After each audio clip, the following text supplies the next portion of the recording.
Salve, turma querida! Semana de 15 a 22. Deixa eu molhar. Muito calor, né? De 15 a 22 de janeiro de 2022. Assim, aula muito importante.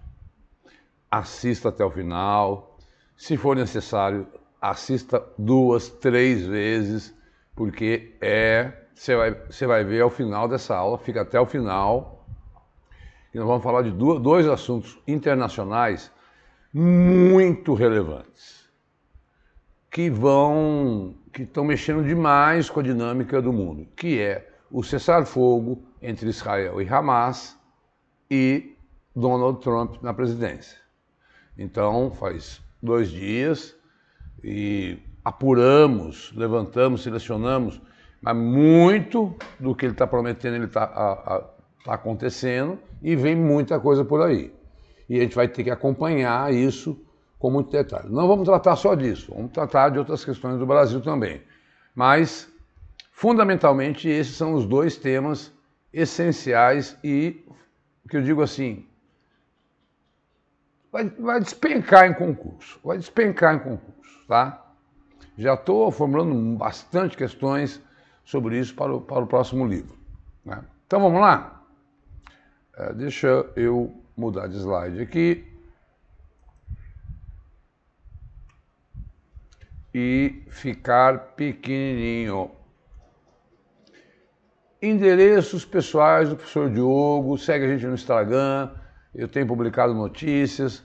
Para os interessados nos livros, este é o WhatsApp, é só mandar um WhatsApp, não é um grupo. Os livros são questões inéditas e são comercializados comigo pelo WhatsApp, tá? Depois eu falo um pouquinho mais dos livros. Para o seu controle, semana de 15 a 22 de janeiro.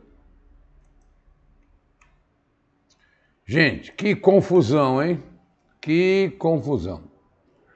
PIX, por que o governo desistiu de novas regras? Enxurrada de fake news, afirmando que aquelas regras que... Vê como é que é a atualidade, né? Eu gravei na semana passada as novas regras que seriam feitas aí sobre o PIX. O governo foi lá e voltou atrás. Por isso que tem que assistir a aula toda semana. Porque se assistir uma aula só, o governo muda e é vexamoso um governo de qualquer governo que toma uma decisão e depois, por conta de fake news, ou seja, falta de comunicação. Então não vai ter mais aquele controle. Até editou uma medida provisória dizendo, olha, não terá taxação no PIX. Tá? Então, esqueçam tudo o que eu falei da aula passada sobre essa questão. O governo voltou atrás, continua tudo como era antes, não tem... Eu até acho assim, as pessoas fizeram essa campanha e tal, mas para mim o governo e a Receita Federal têm um controle sobre a vida financeira da gente total. Então, não vejo isso, não via como uma preocupação, né? Dados melhoram, mas o Brasil ainda tem, isso é muito importante, a tal da radiografia que eu sempre levanto aqui. 28 milhões de crianças e adolescentes na pobreza. A Unicef levou em conta isso. Agora, cuidado, que para fazer esse levantamento, não é só a renda, é a educação, é o acesso à informação, água, saneamento, moradia, proteção contra o trabalho infantil.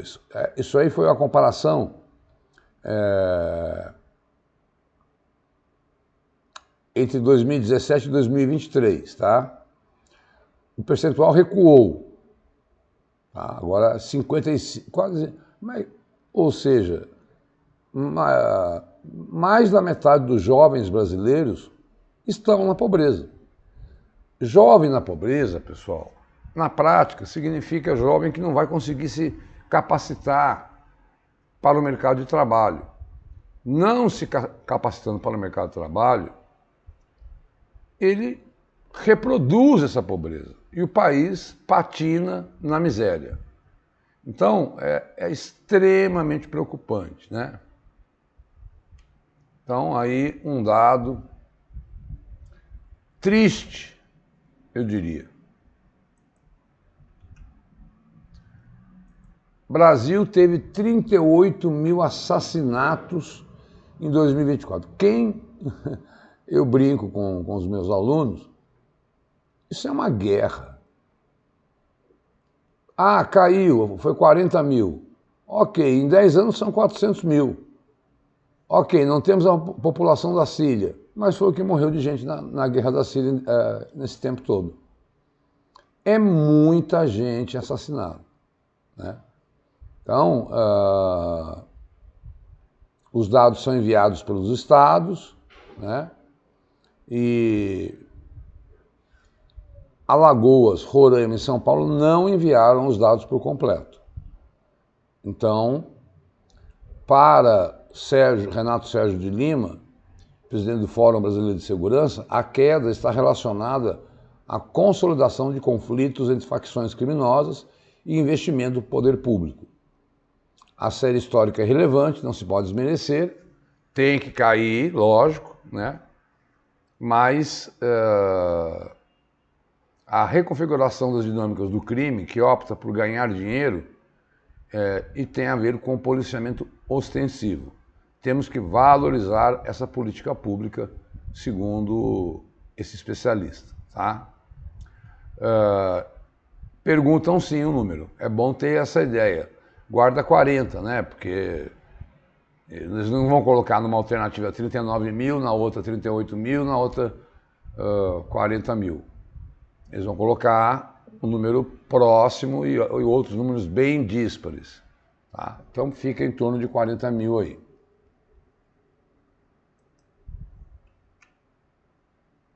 Bom, TikTok foi banido nos Estados Unidos no domingo.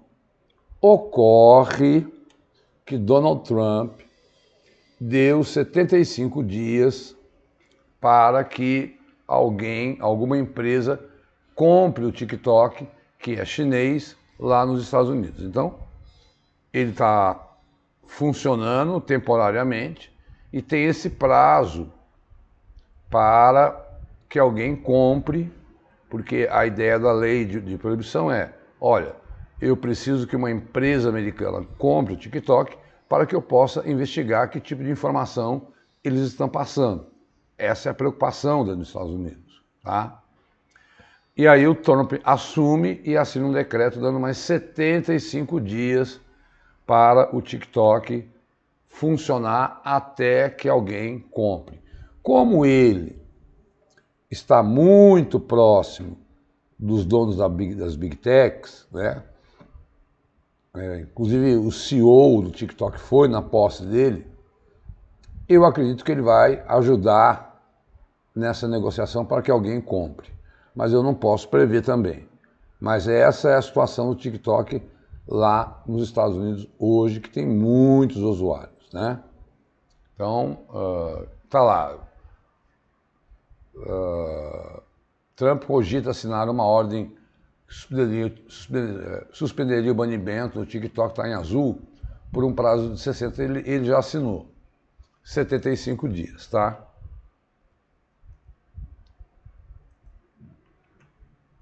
Bom, agora chegou o momento que eu vou ler com vocês.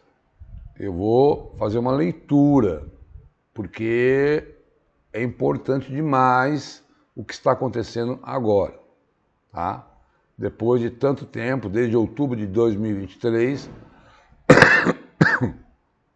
uma guerra que matou 46 mil pessoas e tem 90% da faixa de Gaza completamente destruída. As pessoas estão voltando para a faixa de Gaza nesse cessar-fogo, que foi negociado no Catar com a ajuda dos Estados Unidos e tal. E cessar-fogo não é paz. Nada, inclusive um ministro do alto escalão de Israel pediu demissão, porque ele só aceitaria qualquer negociação depois que o Hamas fosse extinto. E o Hamas não está extinto, porque se ele tem os reféns em posse, ele funciona de alguma forma ou não. E ele não aceitou esse cessar-fogo. Vamos ver as etapas? Então, o Hamas, que é o grupo extremista que controla a faixa de Gaza, assinou um cessar-fogo com Israel, em fases. Vamos ver aí. Começou no domingo. Primeira etapa, durará cerca de 1 mês e meio. O cessar-fogo prevê a devolução de 33 reféns, vivos ou mortos, reféns israelenses, naquelas condições: mulheres, crianças, homens acima de 50 anos, feridos e doentes. Israel acredita que a maioria está viva, mas não recebeu confirmação oficial do Hamas. Além disso, haverá segurança no corredor da Filadélfia, que não é nos Estados Unidos, que é um território, uma faixa de território ao longo da faixa de Gaza com o Egito, onde Israel também irá se retirar as suas tropas de lá. Residentes desarmados do norte de Gaza poderão retornar, considerando que nenhuma arma seja transportada. Então quer voltar para a faixa de Gaza? Quero. Vai ter uma fiscalização, não pode ter arma. Tropas israelenses também vão sair do centro de Gaza. A travessia de Rafah começa a operar, permitindo a passagem de pessoas doentes, e vários caminhões de disputa por comida de agências humanitárias estão entrando na região. E a ideia é levar vacina, comida, nesse momento para a faixa de Gaza, nessa primeira etapa. Emergencial, né? É cuidar de quem está para morrer. Segunda etapa. Deve começar no 16º dia após o início do acordo. Libertar os reféns vivos, soldados, civis, jovens do sexo masculino, e os corpos dos que morreram serão devolvidos. Em troca, Israel libertará mais de 1.000 prisioneiros e detidos palestinos, incluindo 30 que cumprem sentença de prisão perpétua. No entanto, os integrantes do Hamas que participaram do ataque, esses não serão libertados.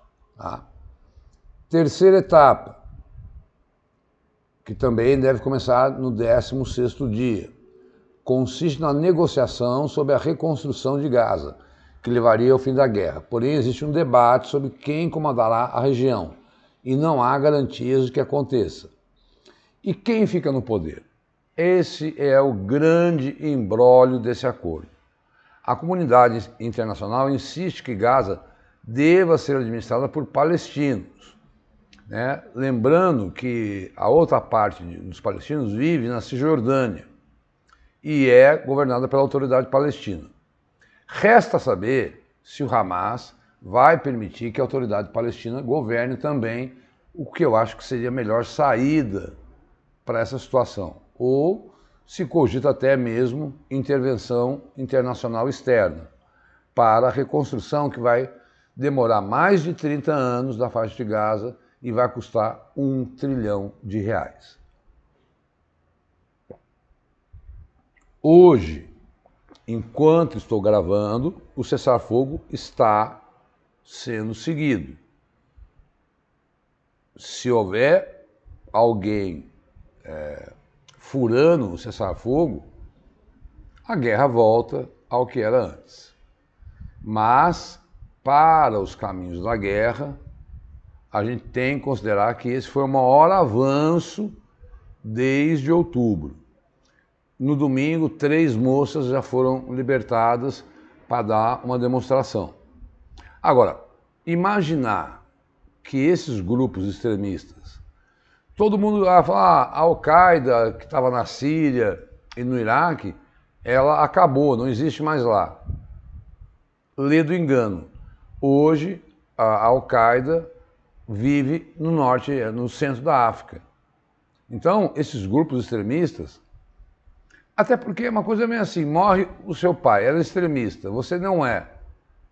As pessoas passam a ser, né? Então, a gente tem aí, como é que fala? Leitura e literatura de que esses grupos extremistas, desde que eles nascem, dificilmente eles acabam, né?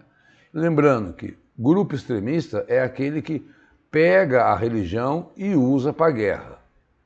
Então, eu, francamente, não vejo uma luz no fim do túnel para o fim do Hamas. Ainda mais depois desse massacre que aconteceu. Ele está enfraquecido? Tá. Perdeu suas principais lideranças? Perdeu. Talvez demore mais tempo para ele se reconstruir também? Sim. Mas o fim, eu duvido pouco. Então, pessoal, essa notícia eu estou fazendo com muita calma, tá? Peguem esses pontos principais e vá acompanhando. E eu vou trazendo aqui também, na aula do dia 29, as informações necessárias, tá? Sobre a quantas anda o cessar-fogo. Pois bem, olha o que eu vou fazer. Eu vou pegar e vou dividir de duas formas. Como é que foi a posse? É uma cerimônia enorme da posse do Trump, né? E houve um discurso de posse dele. Eu vou ler os pontos principais do discurso de posse. Por que eu tenho que fazer isso? Porque eu me recordo e trabalhei muito no primeiro mandato do Trump, trabalhei dando aula, evidentemente, onde ele dizia uma coisa e não cumpria. Tudo que está acontecendo, pelo menos nesses primeiros dias, está sendo ao contrário. Ele está falando e está fazendo. E então eu vou mostrar qual foi o discurso. E aí, quando ele acabou o discurso, ele foi para uma sala dentro do próprio Capitólio, que é o Congresso Nacional Americano. Aliás, ele atacou severamente aí o governo Biden, que se sou eu que estou ali, levantava e ia embora, né? Porque estava bem atrás. Mas seguiu o protocolo, os americanos são muito rígidos nisso, né? Então, aí ele foi para uma sala dentro do Capitólio e começou a assinar. Não dá, eu peguei os principais. Ele assinou 80 decretos. 80 decretos. É brincadeira? Vamos ver o discurso e depois vamos ver os decretos? Porque isso, vai despencar em prova, tá? 80 decretos desfazendo aquilo que o Biden havia anunciado. Sobre a imigração. Lembrando que todo o discurso do Trump na posse foi sobre a política interna americana. Ele não detalhou e não aprofundou como ele vai tratar a política externa. Disse aí e assinou já. Vamos com calma, vamos por etapas aqui. Imigração. E já está tendo deportação em massa. O novo presidente americano, inclusive o México está construindo abrigos, né, para receber essa gente. O novo presidente americano disse que e declarou emergência nacional em nossa fronteira sul em referência ao México. O que significa isso, pessoal?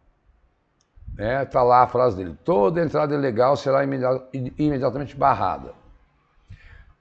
Em parte, ele tem uma certa razão. Os cartéis de drogas do México, que são muito poderosos, eles pagam pessoas para entrar nos Estados Unidos e levar a droga. E isso gera uma violência terrível. E aí, ele, ao declarar essa emergência nacional, significa que ele vai mandar forças armadas e mais dinheiro na fronteira com o México. Isso tudo, aí ele até usou a lei dos inimigos estrangeiros de 1798, ele citou no discurso, né? O que se espera é quase que uma guerra na fronteira com o México. E porque ele, quando ele fala desses imigrantes, ele não fala do imigrante como um trabalhador, ele fala do imigrante como um criminoso. Preocupante. Energia e carros. Atribuindo a crise inflacionária no país a gastos que ele considerou excessivos e aumento nos preços da energia, o presidente declarou também emergência energética nacional, dizendo que vai baixar o preço da energia. Tá? E diz que ia revogar o mandato do veículo elétrico. O que é esse mandato do veículo elétrico? Havia um mandato assinado pelo Biden que até 2030, 50% dos carros americanos deveriam ser elétricos. Na política econômica internacional, ele afirmou que vai tarifar e taxar países estrangeiros para enriquecer. Segundo ele, a ideia é ter enormes quantias de dinheiro entrando em nosso tesouro, porque é o que acontece. Como os impostos no Canadá e no México são menores, muitas empresas americanas foram para esses dois países.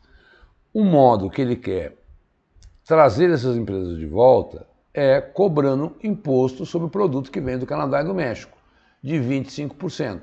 Ora, o preço fica tão caro que não compensa mais para essa empresa se manter no Canadá e no México, e aí, na cabeça dele, essa empresa voltaria para os Estados Unidos. O que eu quero dizer é que quando ele expulsa imigrantes, ele expulsa mão de obra barata, que é exatamente quem movimenta a economia americana, porque é aquela história, né? O americano não quer ser motorista de ambulância, não quer trabalhar na construção civil. Quem faz geralmente esse serviço são os imigrantes. Expulsando, como é que fica essa parte da economia? Liberdade de expressão. Bom, aí foi um negócio, né, muito louco. Estava lá o Zuckerberg, o Jeff Bezos, o Elon Musk e o CEO da TikTok. Na posse. Ou seja, ele vai usar muito para informar ou desinformar essas big techs e vai liberar geral, ao que tudo indica, porque ele se elegeu com o apoio dessa gente, né? Então, viveram anos de esforços ilegais, inconstitucionais para restringir a liberdade de expressão. Ora, eu estou vendo um discurso, né? Sobre isso ainda não tem muita novidade, a não ser aquilo que eu falei dos 75 dias aí do TikTok. Pois bem, vamos adiante. Essa aqui é asquerosa, né, pessoal? Com relação à política de raça e gênero, sabendo que ele é apoiado pelos chamados os supremacistas brancos, né, que perseguem negros nos Estados Unidos. Ele falou, olha, a partir de agora só existem dois gêneros, masculino e feminino. Ainda, né, falou que vai retomar o canal do Panamá, porque ele disse que é a China que controla o canal. O canal era realmente controlado pelos Estados Unidos, foi entregue ao Panamá. O Panamá já disse que isso é uma quebra de soberania. Vai taxar outros países, isso é um protecionismo. Portanto, ele está fugindo daquilo que a gente chama de multilateralismo, que é os países negociando todos entre eles na globalização. É um baque na globalização, esse protecionismo americano. Chamou que os Estados Unidos têm que expandir o seu território. Ele chegou a publicar um mapa dos Estados Unidos anexando o Canadá, né? E a Groenlândia, que é muito rica em minerais. E isso tem a ver, ele falou, não, os Estados Unidos vai voltar com a época de ouro. A época de ouro foi a época que os americanos saíram da costa leste e foram para a costa oeste. Foi por volta de 1850, de 30 até 1870, onde fez uma guerra com o México, pegou o território do México, né? Pegou o território indígena, Gente, é algo do século XIX. Estamos no século XXI. E eu vejo um Trump, sabendo que nunca mais poderá ser presidente, querendo implementar tudo aquilo que ele só falou no primeiro mandato, agora colocar em prática. Vamos ver o que ele já assinou?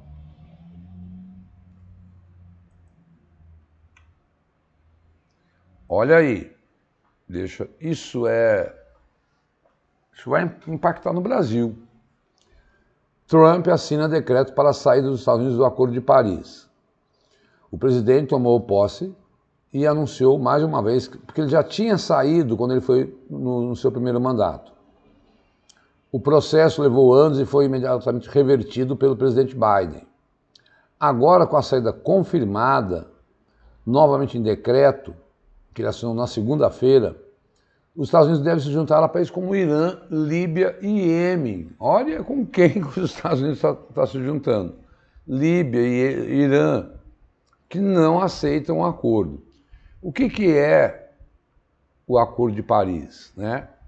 O principal objetivo do tratado assinado na COP21, em 2015, que foi em Paris, é manter o aquecimento global bem abaixo de 2 graus até o final do século e limitar esse aumento até 1,5 grau. Apesar disso, no ano passado, pela primeira vez, a temperatura média global atingiu 1,6 graus Celsius em relação aos níveis pré-industriais. O que é nível pré-industrial? Nível pré-industrial é o nível ali de 1850, quando começou a se produzir muito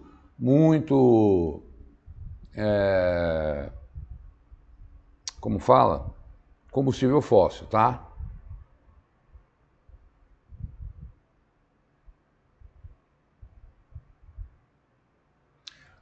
Bom, vamos lá. O que eu tenho que ver aqui? Segundo maior emissor de gases de efeito estufa, então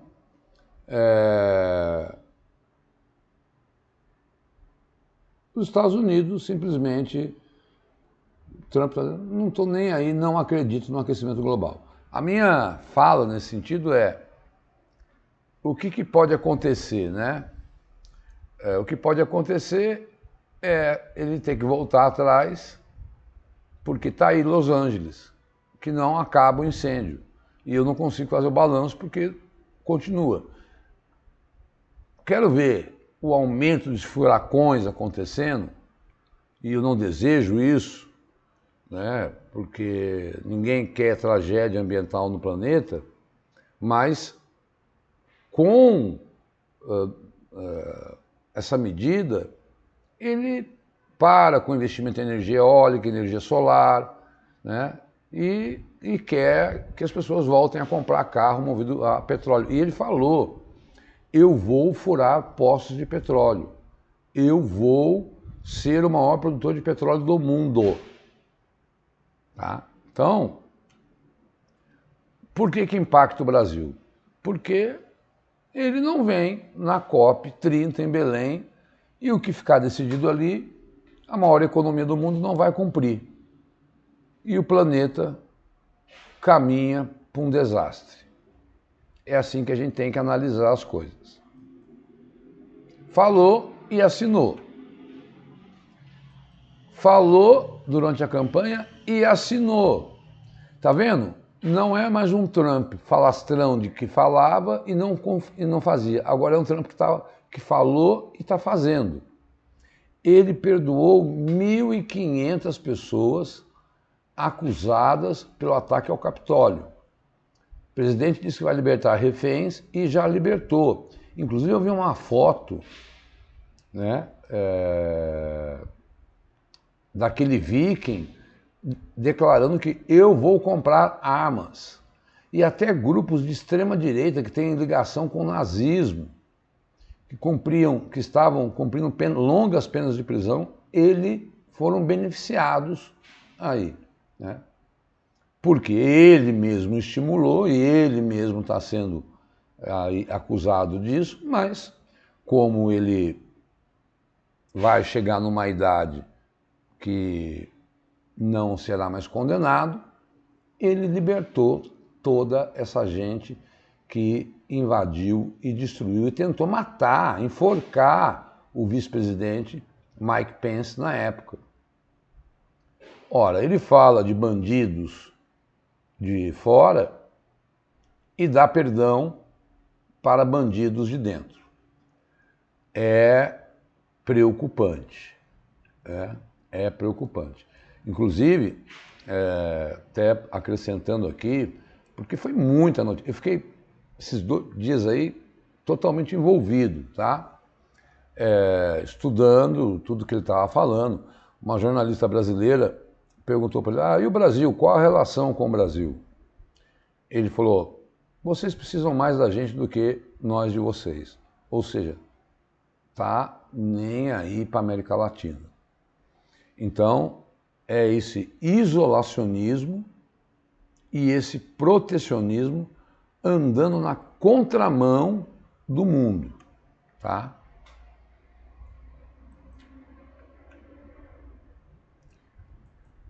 Meu Deus,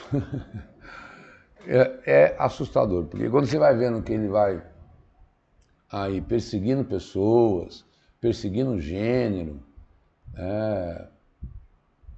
taxando países, aí ele vai para a área da saúde.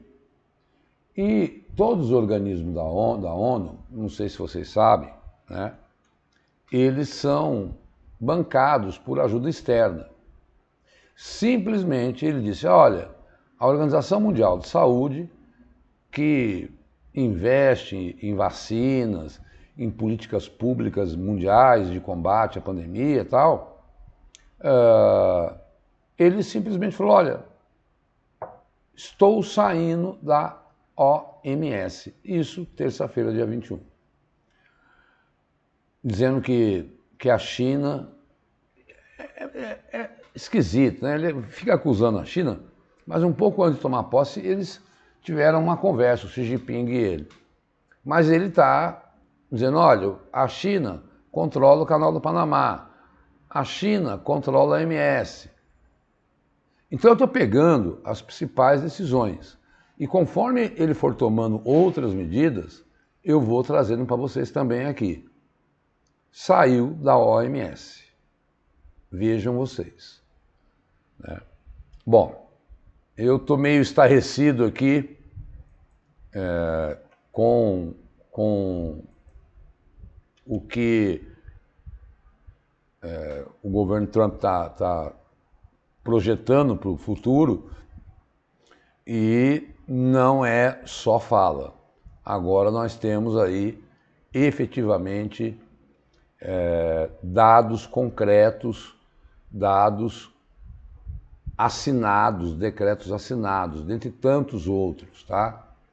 Que a gente tem que selecionar aqueles que têm um impacto maior, porque a prova não vai te pedir 78. Quando eu falo dos livros de questões de 2024, está aqui, ó, a coleção de livros, são 5 livros que o Vencendo Concursos me deixa divulgar, porque é um trabalho pessoal meu, né, com questões que eu bolo e faço comentários, e cada um tem 100 páginas, eu vendo a R$25, tá? O último foi até 18 de dezembro, estou fazendo o 22, e se você adquirir a coleção toda, você vai ter 500 temas diferentes de 2024. Para quem tem atualidades, para quem tem redação, para quem tem dificuldade com notícia, porque as notícias de atualidades, eu insisto, elas são diferentes, você assiste, quando você assiste a aula, você observa isso, das notícias que aparecem ali na TV. Ali tem muito sensacionalismo, ali tem muito acidente, crime e tal, e aqui são análises e se baseia muito na imprensa escrita. Professor, como é que eu faço para ter acesso a esses livros? É só mandar um WhatsApp. Lembrando que eu não monto grupo, eu não fico retornando. O WhatsApp é porque é assim, esse livro, se eu fosse colocar no formato impresso, ia ficar mais de R$100. Então, para virar, eu transformo em PDF e envio para a pessoa abre aí no celular, no computador dela e vai tentando resolver as questões. Eu deixo o gabarito lá no fim. Eu formulo a questão, ponho as alternativas, faço o comentário, que é o mais importante, aí a pessoa tenta responder, depois ela checa no final aí o gabarito. Eu não coloquei no final para não ficar indo e voltando, é no final de cada questão, tá? Se você tiver interesse, manda um WhatsApp para mim. Aqui, para quem está assistindo a aula pela primeira vez, tem lá hoje um vídeo que eu acabei de ver no Vencendo Concursos sobre a promessa do edital do Banco do Brasil, né? Que é uma excelente carreira. Então, os interessados em conhecer o trabalho do Vencendo Concurso, assinatura prêmio e tal, primeiro, dá uma olhadinha, ou conversa direto no site, tem lá alguém para te atender, mas quero conhecer. Entra no canal do YouTube, tá aí os endereços, né? E aí você vai ver um bando de aula. De atualidades, tem aula semanal, toda semana gratuita, uma gravada lá, tá? Então é isso, pessoal. Semana de 15 a 22, não ficou tão longo, não ficou tão longo a aula, mas ela trata fundamentalmente, eu fiz questão, quase que eu retiro os temas do Brasil, mas eu achei que dava para a gente conciliar, porque realmente eu entendo que a gente vai ter que falar muito nos próximos meses dessa nova administração nos Estados Unidos, porque vai impactar o mundo, tá? Então, muito importante essa aula para a sua preparação. Um forte abraço, até o dia 29. Tchau, tchau.